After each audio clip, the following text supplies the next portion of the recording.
You could be going through a lot of serious things in relationships, in life, that can cause your body to respond, and the hair will thin and fall out. You had a piece missing, and you'll see here, that's what I was most excited about. You see that came back.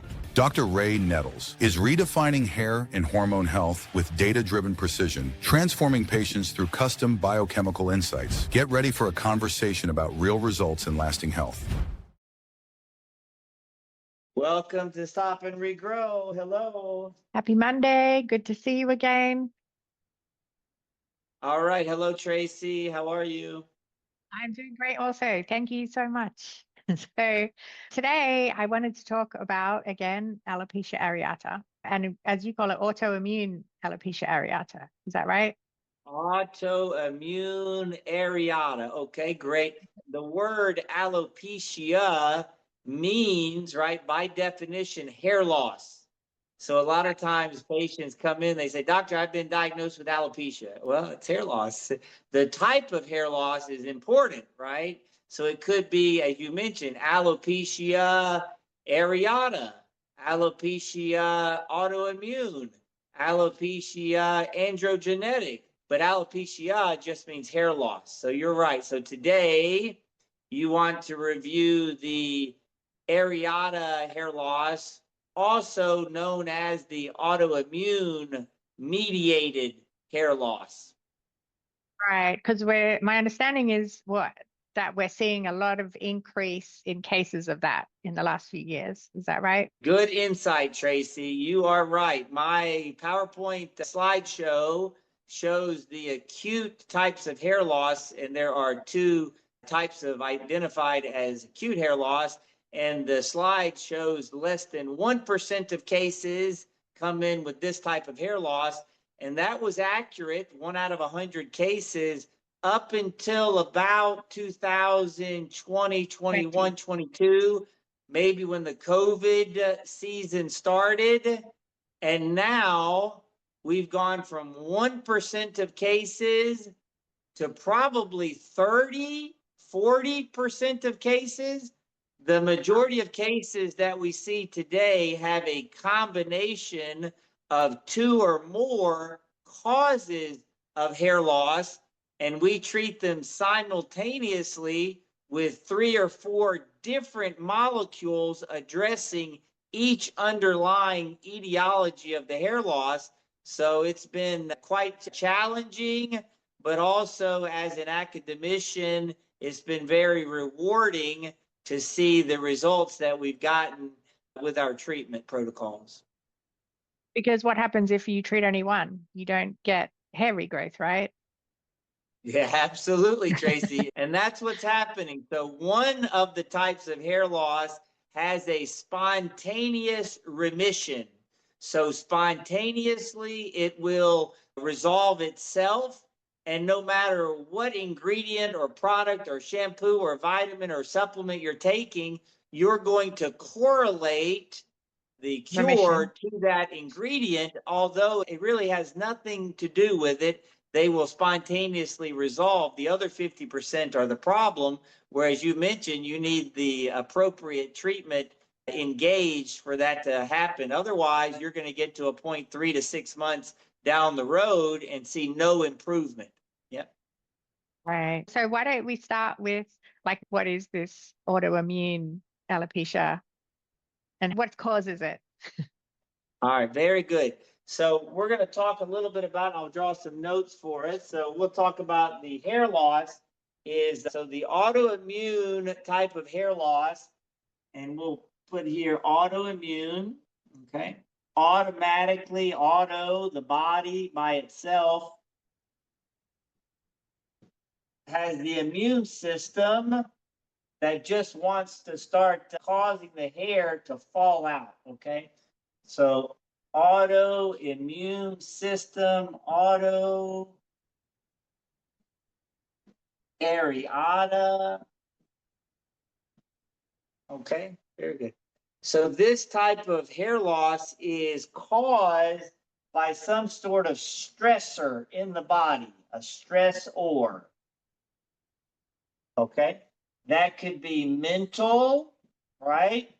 You could be going through a lot of serious things in relationships, in life, okay, that can cause your body to respond and the hair will thin and fall out. So mental stress, okay.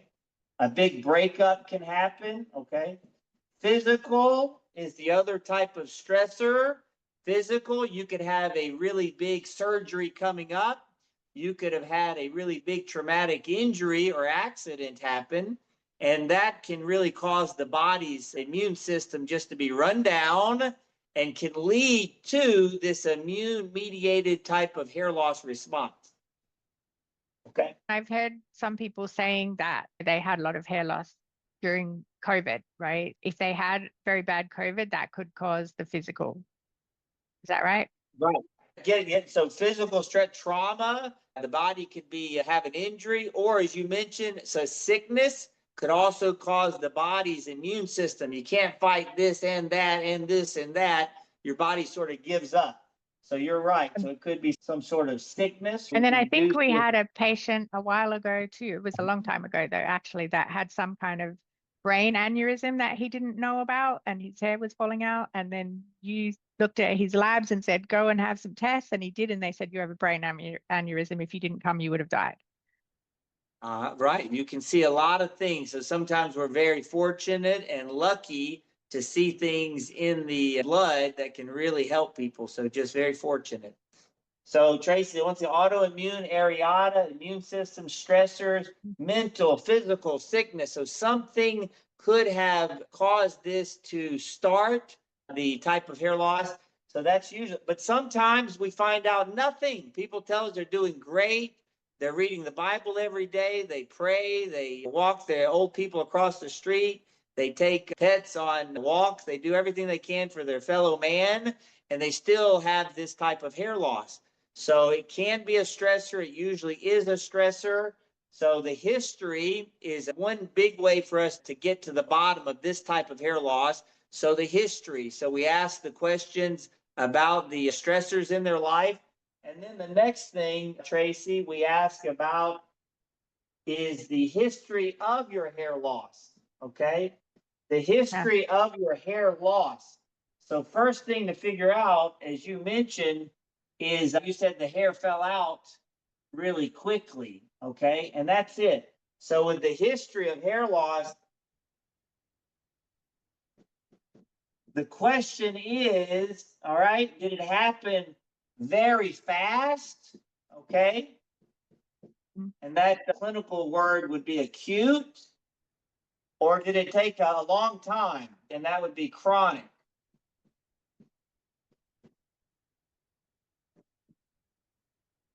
Right. First thing we have to figure out as medical detectives, and that's what I tell our staff, we're detectives. We got to get to the bottom of this stuff, right? So here it's either fast and acute or it's chronic. And a lot of times the patients can help you, and sometimes their memory is not as helpful as you'd like. So is it acute or chronic? And then sometimes you'll get this episodic. Hey, it happened years ago, chronic, but it didn't continue. So it came and then left. And so episodic. So that's helpful. And then the next question that we ask about the history, and once again, this can be a challenge for the patients. That's why the pictures are very helpful, and the magnifying microscope that we have in the office. So one, you want to ask them, is the hair thinning, right? Is it getting thinner? And that word would be miniaturization versus what a lot of people say. They say their hair is falling out. Okay. And that's the trick right there, right, Tracy? As a detective, we've got to figure out, is it miniaturized or is it hair falling out? Doc, what's the big difference? Doc, what's the big difference? Wow, it's a big difference, right? So if hair was, so just think, imagine a follicle can have hair, can have up to 5 hair strands in it, 3, 4, 5. And the follicle down here can have 5, but it has 0. So miniaturized could have 5 hair strands that are 10% as thick as they could be. So they're 90% thin, 5 strands. The other type of hair loss is 0 strands. So it's very Right. obvious. The hair falling can be in a scattered pattern all throughout, so you don't see a big area of hair loss, right? You don't see a big patch. So it can be patchy hair loss or the one that's scattered all over. And that's the tricky one. Okay. And then to make it a little bit more tricky, as you know, right, the hair fall, right? Naturally, we have some hair that falls out, right? So, Doc, how am I going to know if it's hair falling, which is natural, or is it this type of immune mediated stress type of hair fall? It's about the Right. number, and you have to follow the number. So you have each day about 100 to 150 every day. Okay. Now, how many hairs on top of your head? You have 100,000, right? So 100,000, 100 come out every day. But when you have this episodic stress-related hair fall, the 100 becomes what? 1,000, 10 times more, okay? So if you had 1,000 hairs that came out per day, how many days, Tracy, would it take before every single hair in your head was completely gone? 100 100 days. days. 100 Yeah. days. So when people say, Doc, I've got this hair falling out, I've got this type of hair loss, it's been happening for over 2 months, you would expect to see what, 60%, half of their head hair gone. Thank God it doesn't do this and continue, but it can be 1,000 a day. And as we mentioned, acute and episodic, 2 weeks, 20 days. So 20,000 hairs, 20% of your hair falls out within 2 weeks. This is the type of hair loss, hair fall that we're seeing in the office the last 2 years. The slow type of thinning miniaturization, you can make mistakes. You can try shampoos. You can try creams. You can try onion juice. You can try PRP. You can try keeps and hims and generic nonsense. When you get this type of hair loss, you're calling our office ASAP and you're coming in as soon as you can. Thankfully, we can diagnose this via a very good history taking. And then we get into the patterns of hair loss when we look at the pictures. So the history, then we get into the pictures. Thankfully, this type of hair loss, the areata immune mediated, can be addressed with the topical. So you can get started with the topical before we have to address any underlying androgenetic causes of hair loss, which would be found in your bloodstream. So we're seeing this a lot more often. It's quicker to get started on a topical. It's quicker for this type of hair loss to turn around because imagine, just think, Tracy, so with the genetic hair thinning hair loss, alopecia, you've got 5 90% thin hair strands that have to grow 90% thicker. That can take 4 years. When you go from 0 hairs in a follicle with 20% of hair missing, that hair comes back within 90 days. You go from 80% hair to 100% hair within a few months. Okay? All right, great. So Tracy, let's go over the patterns of the hair loss. I think we've addressed the history, right? The type of history that comes in, the stressors involved, and sometimes it's no stressor at all. Okay? And then we'll get into the pattern of hair loss. I'll do my best to bring up behind us. Now we're going to use our website. Now we're going to use our website so that the viewers, Tracy, can also find these examples. Is that fair? Yes, that's fair. All right, we're always fair, aren't we? Close. Oh, maybe it's not working with my finger. Okay, so we're on our website. If you were to go to male client success stories, we've got a couple of cases here. So today we'll be talking about the areatas, and we'll just address them as we go down the page here. So this patient, Donnell, Now, this patient originally came in, he's in his mid 60s, right? Older gentleman, but in his 20s and 30s, he had done some transplants, and the transplants were done here in the front, right, Tracy? Yeah. So they transplant the front piece here, and then they think, don't worry about the rest of it. Look at what happened over the course of the next 30 years. He lost all of his hair, every single bit of it. And that was as good as it could be for him for the rest of his life until he found us and we regrew his hair. But he also had, on top of this, you see way back here, outside of the genetically predisposed areas of hair loss or zones, the 5 zones, he had a patch of areata. He had a piece missing. And you'll see here, that's what I was most excited about. You see that came back. Of course, all the genetic hair came back. But no, what a great case. So that was one right there of the areata. That's pretty obvious. Okay. Yep. Great. So we're still looking for areatas. And it's so tricky because some of the areatas can be in genetically predisposed zones. Now, for the people that haven't come into the office and haven't come through a part 1, you would have no idea where all the zones are, but there are 5 genetically predisposed zones, and I'll draw them here for the viewers, Tracy. So this is zone 1, 2, 3, right temple, left temple, hairline. Zone 4 in the center, 5, the crown, right? So this patient had a lot of hair loss in the genetically predisposed zones. He was a younger patient, so I thought maybe a little too young for the androgenetic hair loss. But when we started looking, we saw missing follicles everywhere. And you notice that it's asymmetrical, right? So sometimes it's on one side, it's not on the other side. So it became obvious to us under the microscope that we were dealing with the immune-mediated type of hair loss. And his results, look at this, results. This is just in 6 months, right? So you would never expect this to happen in androgenetic. Androgenetic, no way.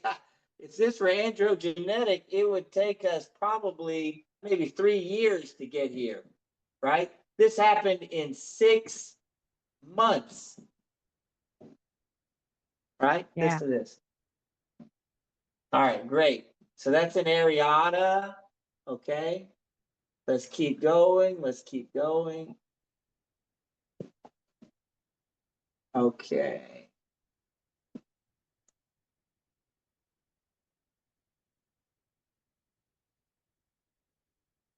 Okay, right here, this one is, okay?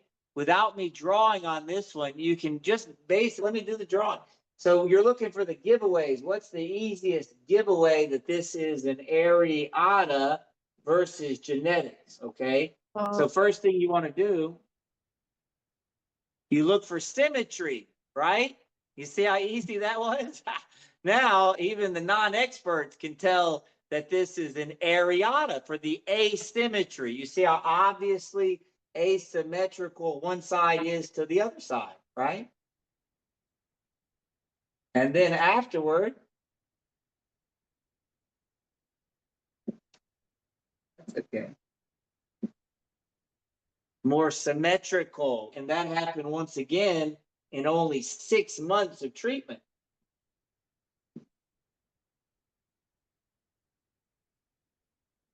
Okay, let's keep going. Any more cases?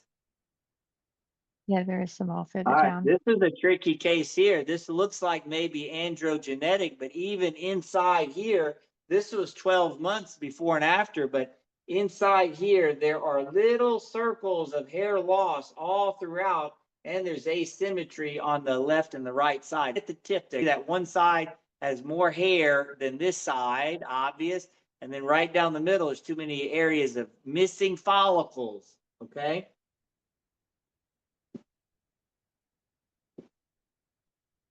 All right.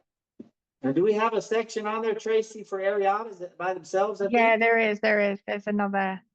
Excellent. Okay, great. So we're going through the male, but you guys go all I the way think to the that top. the top one is too, right? The top one. So if you go over to the blog, Blog. yeah. And then if you type Areata or Okay, all right. AAA, So I search. promised everybody. Here's what I promised everybody. Ready? Within several weeks, I'm going to have a separate Yes. areatas. We've got about 10, 15 good cases. You guys come in a few weeks, and under the success stories, we'll separate them to be Areata page. autoimmune. We'll have a page, okay? All right. Yeah. Great. That's okay. Let's go back over a few more here. I remember some of the females, quite a few of these have the areatas too. And we're seeing more, Yeah. probably more females with areatas than males. All right, very good. All right, now with this lady here, it's not as obvious from where you're sitting, but the closer you get to the picture, it becomes more and more obvious that even though she has, the hair is receding backwards, all right? See, that's obvious that she's got the recession of hair, right?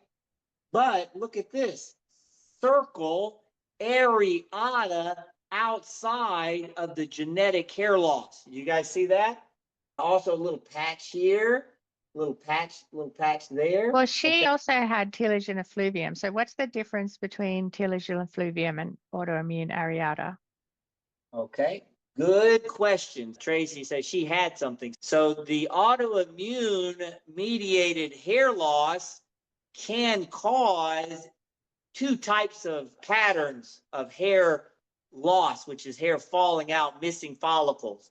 You can miss them in large patches called patchy alopecia areata, an large areata of hair loss. You can have them scattered all over, right? Wouldn't be a large patch, but scattered all over. And that pattern has been defined as telogen effluvium. They both happen episodically. They both last for 10 to 20 days. They both have thousands of hair. You either have a large area, alopecia areata, or you have telogen effluvium, means scattered areas of hair loss. So really Okay. it's the same thing. It just means the pattern of how you see it. You're trying to make things less cluttered out there for the viewer. That's very sweet. Right. That's exactly what you and I should do. They're the same. And as far as what the underlying physiological cause, we just call it immune mediated, stress related, but nobody can tell you the molecule that's out of haywire that you could go inside and regulate. So the treatment is to tell the body's immune system to decrease its activity. Just take a break for a couple of weeks or months. And if the immune system takes a break for a few months, it allows the hair follicle to heal itself and allows the hair to naturally regrow. Okay. So when should you seek treatment rather than just wait it out? Good question, Tracy. So this type of hair loss, where the slow hair going back an eighth of an inch every quarter, for example, a half an inch a year, that is the slowest type of hair loss that's going to get people to call the phone. But when you get a lot of hair falling out in a couple of weeks, they usually pick up the phone. So I would ask them to call sooner. Now, the immune mediated hair loss, if it goes undetected for a couple of years, it becomes very difficult to treat. So fortunately, 50% of the cases will spontaneously resolve on their own. Thank God for that.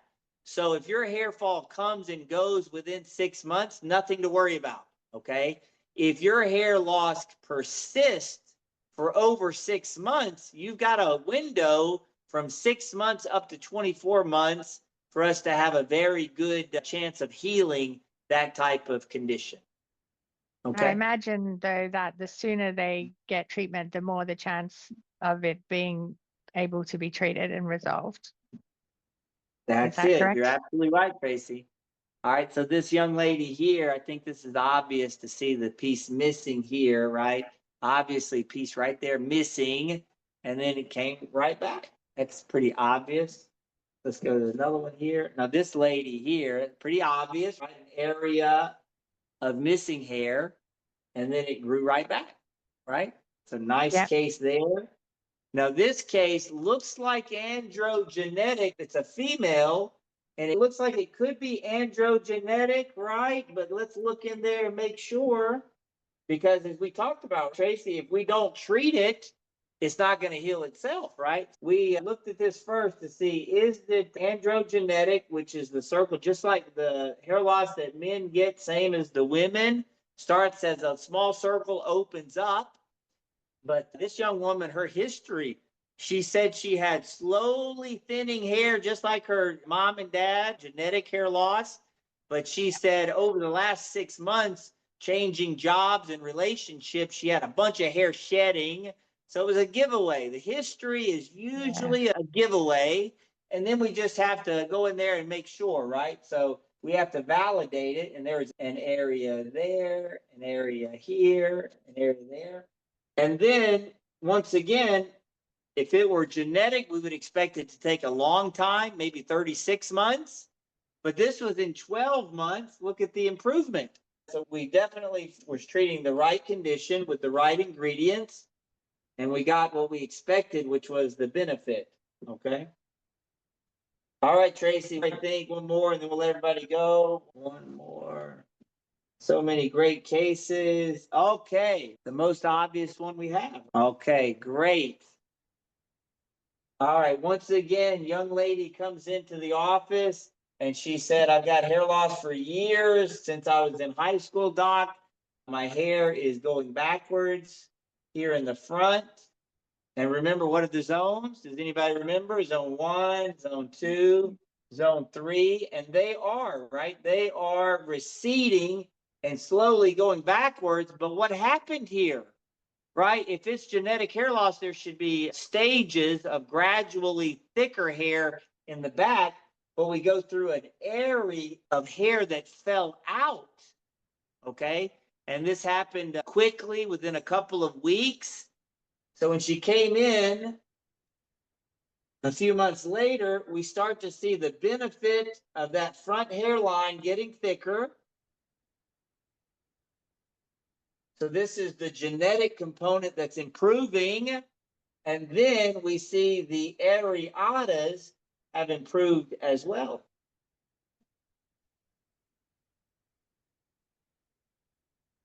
So genetic, and this is the immune. Okay. So both improved. Okay. All right. Okay. Very good. Very good. Thank you, doctor. I appreciate it. I'm sure everyone, they can write in and let us know any questions, and then we can talk about those next week. Very good. Next week, we'll do the androgenetic, and we'll go over the history and the patterns with those as well. Sounds good. You have a great day. See you guys Bye. next week. Thank you, Tracy.